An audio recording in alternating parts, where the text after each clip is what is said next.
Hello and welcome to 90 Production Films and Music. I am Dikshant and this is Inside a Movie.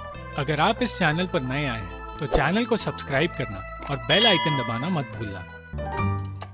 इस video में हम बात करेंगे 2005 की Turkish film my father and my son के बारे में, जो कहानी है सादिक नाम के एक आदमी की जिसने अपने बेटे के लिए वापस अपने उस घर में आने का फैसला किया जिस घर को छोड़कर वो शहर आया था।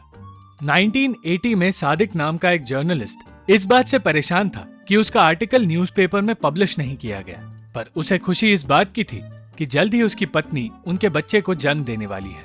वो एक पिता की जिम्मेदारी उठाने के लिए तैयार था और उसे एक बेहतर फ्यूचर की उम्मीद थी, पर वो ये नहीं जानता था कि चीजें उसके लिए बदतर होने वाली है। एक रात अचानक उसकी पत्नी की डिलीवरी का वक्त आ गया और सादिक उसे हॉस्पिटल पहुंचाने की कोशिश करने लगा, पर क्योंकि उस वक्त कर्फ्यू का माहौल था, ना तो सादिक एम्बुलेंस का इंतजाम कर पाया और ना ही किसी और ने उनकी मदद की। वो अपनी पत्नी को खुद हॉस्पिटल ले जाने लगा, पर बीच रास्ते उन्हें रुकना पड़ा।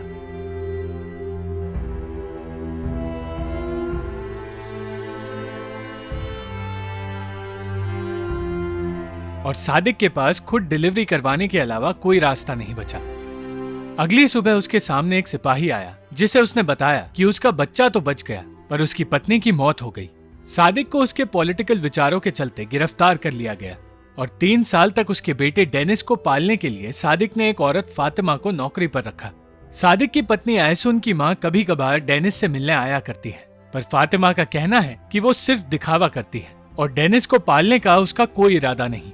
3 साल बाद जब सादिक जेल से घर लौटा तो उसने फातिमा से कहा कि वो डेनिस को लेकर हमेशा के लिए यहाँ से दूर जा रहा है, पर फातिमा इस बात से खुश नहीं थी। डेनिस एक समझदार और खुश मिजाज बच्चा है जो अपने आसपास की दुनिया को बिल्कुल किताबों की काल्पनिक दुनिया की तरह ही देखता है, पर वो ये नहीं जानता उसके पिता के साथ क्या क्या हुआ है और वो पुलिस के आसपास होने से भी डरते क्यों हैं। वो बस इस बात से खुश था कि उसके पिता उसे उसके दादा दादी के घर ले जा रहे हैं जिनसे वो पहले कभी नहीं मिला है। सादिक अपने बेटे की अच्छी परवरिश के लिए उसे शहर से बहुत दूर एक गांव में ले आया, जहां से अपने परिवार को छोड़कर 15 सालों पहले वो शहर आया था और सालों बाद अपने परिवार के सामने जाने से उसे डर लगने लगा था। जब वो दोनों घर पहुंचे तो वहां कोई नहीं था, जिसके बाद कई घंटों तक उनके आने का इंतजार करते करते सादिक वहीं सो गया और डेनिस टहलने निकल गया। कुछ वक्त बाद डेनिस के सामने घोड़े पर एक हीरो आया।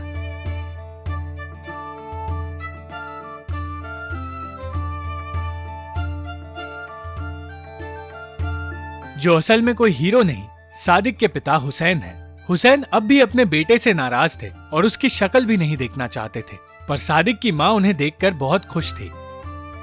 सालों पहले सादिक अपना घर छोड़कर निकल गया था और इस बार भी वो वैसा ही करने वाला था, पर ना तो डेनिस उसे ऐसा करने देगा और ना ही उसकी मां, जो फिर से अपने बेटे को खोना नहीं चाहती। डेनिस के लिए ये सब कुछ एक एडवेंचर की तरह ही था, पर एक ऐसा सच था जिससे वो अनजान था। सादिक की मां ने डेनिस को वही प्यार दिया जैसा सादिक चाहता था, पर उसके पिता अब भी ना तो उससे और ना ही डेनिस से बात करना चाहते थे। कुछ वक्त बाद सादिक से मिलने उसका भाई सलीम अपनी पत्नी हनीफे और उनके बच्चों के साथ आया। सलीम एक बहुत ही भोला आदमी है जो अपने भाई से बहुत प्यार करता है। डेनिस को देखकर पूरा परिवार खुश था, पर डेनिस समझ गया था कि उसके दादा उसे पसंद नहीं करते, क्योंकि जब उसने उन्हें दादा कहकर पुकारा तो उन्होंने उसके साथ बुरा बर्ताव किया और इसलिए डेनिस खुश नहीं था। तब सादिक की मौसी गुलबयाज ने डेनिस को उनके परिवार का अतीत बताया, पर अतीत बताने की बजाय वो जायदाद की बातें करने लगी। उस रात जब डेनिस को पता चला कि वो अपने पिता के साथ इसी घर में रहने वाला है तो वो रोने लगा और कहने लगा कि उसे वापस अपने घर जाना है।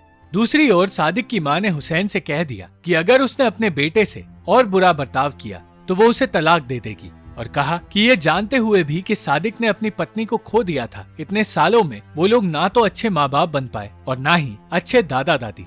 एक तरफ जहाँ हुसैन को वो वक्त याद आ रहा था जब सादिक ने इस्तांबुल जाकर जर्नलिज्म पढ़ने का फैसला किया, तो दूसरी ओर डेनिस उस गांव की जिंदगी में अपने आप को फंसा हुआ महसूस करने लगा।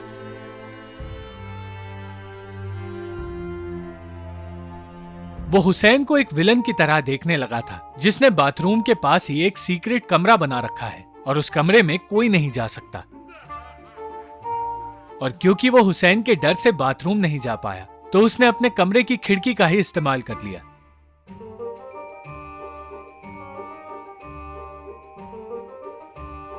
डेनिस का डर भगाने के लिए उसके साथ खेलने के बाद सादिक की माँ ने डेनिस को हुसैन के पास भेजा, जहाँ वो घोड़ों के पास बैठा था।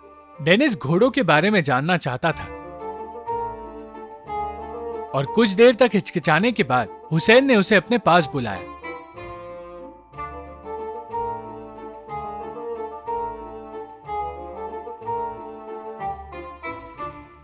और घोड़ों के बारे में उसे बताया।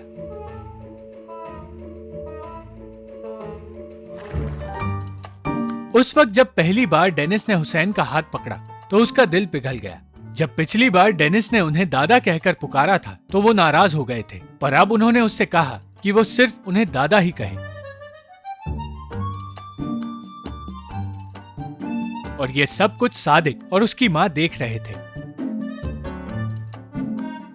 कुछ वक्त बाद सादिक की माँ और पूरा परिवार डेनिस को लेकर पिकनिक पर गए।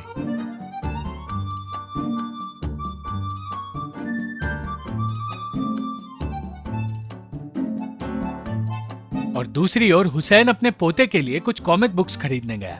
हुसैन को अपनी फीलिंग्स दिखाने की आदत नहीं है और इसीलिए जब वो दुकानदार उससे पूछने लगा कि वो ये सब कुछ किसके लिए ले जा रहा है तो हुसैन उस पर चिल्लाने लगा। कुछ वक्त बाद सादिक सलीम के साथ बाजार की तरफ अपने दोस्तों से मिलने आया और उनसे मिलकर वो डेनिस के लिए कुछ कॉमिक्स खरीदने गया। तब उस दुकानदार ने सादिक से कहा कि वो किताबें जो डेनिस के लिए उसे चाहिए वो सादिक के पिता पहले ही उसके लिए खरीद चुके हैं। और ये बात जानकर सादिक को बहुत खुशी हुई।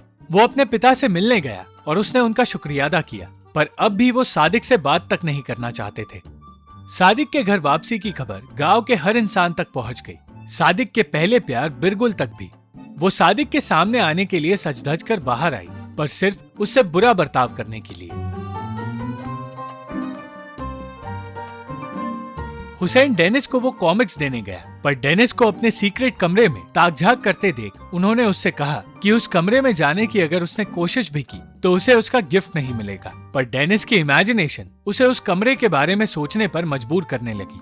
उस रात डेनिस को अपने दादा में एक दोस्त मिल गया और उन कॉमिक बुक्स को पाकर वो खुश था। पर सादिक अब भी किसी बात से परेशान था। वो अब ये सोचने लगा था कि उसे फिर से अपनी पुरानी जिंदगी जीने का मौका मिले तो इस बार वो शायद ये गांव छोड़कर ना जाए। उस रात सादिक ने शराब के नशे में हुसैन से कहा कि वो उनसे जरूरी बात करना चाहता है और उन्हें घर से बाहर आने के लिए कहा। उसने अपनी माँ से डेनिस को सलीम के घर ले जाने के लिए कहा, क्योंकि शायद उसके और उसके पिता के बीच की बातें झगड़े में बदल सकती है।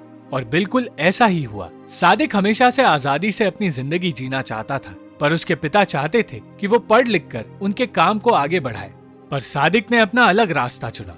कुछ देर तक लड़ाई करने के बाद सादिक ने कहा कि वो डेनिस के लिए इस घर में आया है, क्योंकि उसका इस दुनिया में और कोई नहीं। सादिक ने कहा कि वो खुश नहीं है क्योंकि वो अपने बेटे के साथ रह नहीं पाएगा और उसे बड़ा होते देख नहीं पाएगा। और तब हुसैन को समझ आया कि सादिक आखिर घर वापस क्यों आया। सादिक बीमार है और उसके पास जीने के लिए ज्यादा वक्त नहीं बचा है। और यही बात बताते बताते सादिक बेहोश हो गया।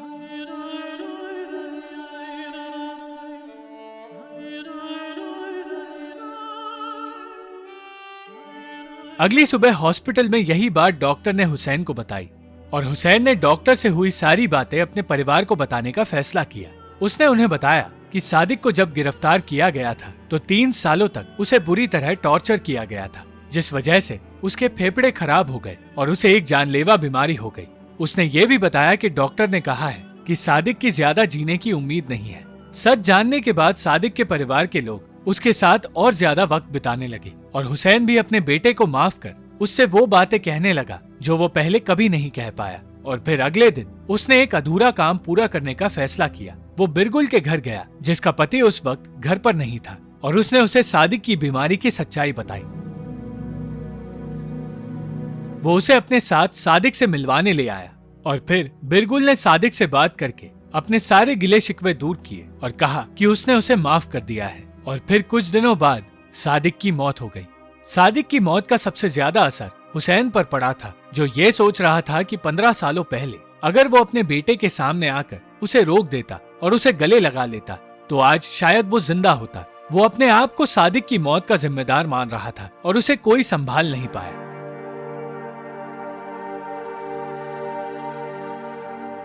पर फिर उसे ठीक करने के लिए सादिक की मौसी ने सलीम से कहा कि वो अपने पिता की ओर दौड़े और रुके नहीं।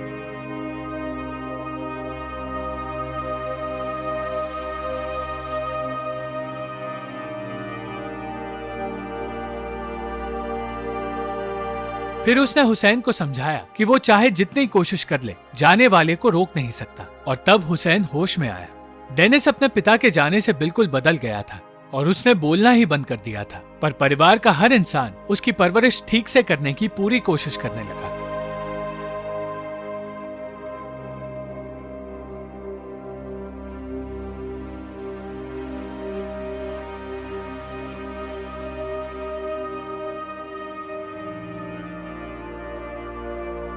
और फिर एक दिन डेनिस ने पहली बार कहा कि वो अपने पिता को मिस कर रहा है। तब उन सब ने डेनिस को संभालने की कोशिश की, पर जब डेनिस का रोना बंद नहीं हुआ तो हुसैन ने उसे अपने सीक्रेट कमरे में ले जाने का फैसला किया। उसने कहा कि उस कमरे में वो अपने पिता से मिल सकता है। और डेनिस के साथ साथ हुसैन ने सारे परिवार को वहां बुलाया और उन्हें अपने प्रोजेक्टर पर एक फिल्म दिखाई। उस फिल्म में सादिक और सलीम का बचपन था, जिसे हुसैन ने सालों से संभाल कर रखा है और जिसके बारे में परिवार का कोई भी इंसान नहीं जानता था। सादिक को देखकर हर किसी की आंखों में आंसू आ गए और डेनिस भी बेहतर महसूस करने लगा क्योंकि उसने अपने पिता का बचपन देख लिया।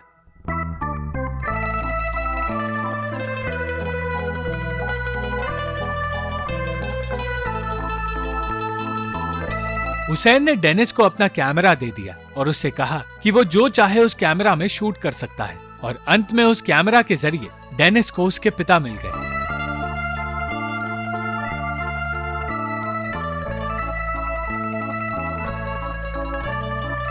डेनिस चाहता था कि वो हमेशा उसके साथ रहे, पर सादिक ने उसे समझाया कि चाहे वो इस दिन के बाद उससे मिलने कभी आ ना सके, पर डेनिस जब चाहे अपनी इमेजिनेशन से उसे देख सकता है। उसने कहा कि जैसे डेनिस धीरे धीरे बड़ा होता जाएगा, उसे सादिक की जरूरत नहीं पड़ेगी और सादिक के साथ रहे बिना भी डेनिस अपनी जिंदगी खुशी से जी पाएगा। सादिक के जाने का वक्त आ गया था और उसने जाते हुए डेनिस से ये वादा करने के लिए कहा कि उसके जाने की वजह से डेनिस कभी रोएगा नहीं और अपने परिवार के साथ खुशी खुशी रहेगा।